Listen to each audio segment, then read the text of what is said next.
the Canadian government's position to be an abomination against democracy and human rights. I consider that the Canadian government's willingness to continue to prop up drug lords and warlords and dictators from Afghanistan to Egypt to Palestine to so many countries in the Americas to be an abomination on what real decency and democracy and human rights is. I am so overwhelmed with the spirit of freedom and revolution, and I have been glued to the TV and to the internet, remembering what freedom can look like and remembering what real journalism looks like, and remembering that journalists are often the human rights defenders that are the first to be attacked and disappeared because they are the ones trying to tell the people's story.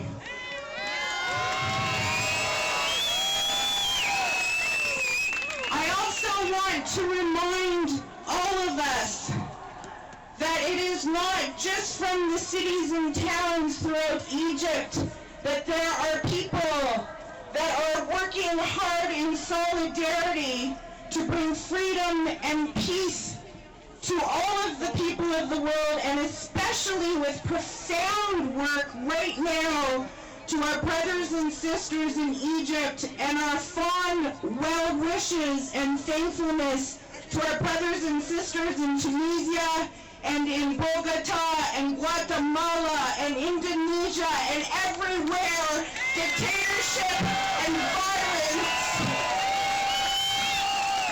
is seeking to oppress the people.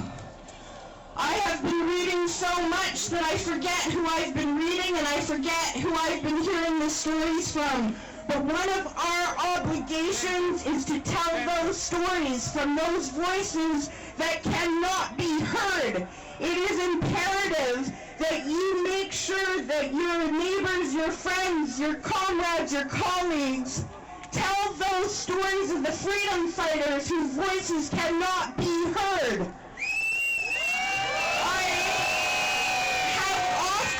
Not just this week, but in months and months, feel the burning of the redness in my eyes because I am weeping, both from just pure joy at the human spirit and from pure mourning of those people that have been lost in the fight for freedom.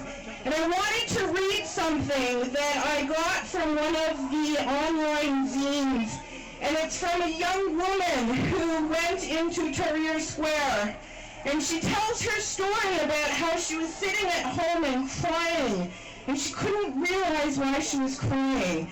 And then she realized it was in mourning and in joy and the fact that she needed to get up off of her couch and do what she could, whatever she could, to support her brothers and sisters. And this is what she says. They were not thanking us for the little food that we brought or the few bandage rolls that could fit in my bag. They were thanking me for believing in them, for having swollen eyes that cried for them. This is a prayer. This is a prayer for freedom, and this is a prayer for democracy, and we should be so lucky that we can keep crying and fighting to support the people in Egypt and throughout the world who will not rest until the dictators fall. Thank you very much, Christine.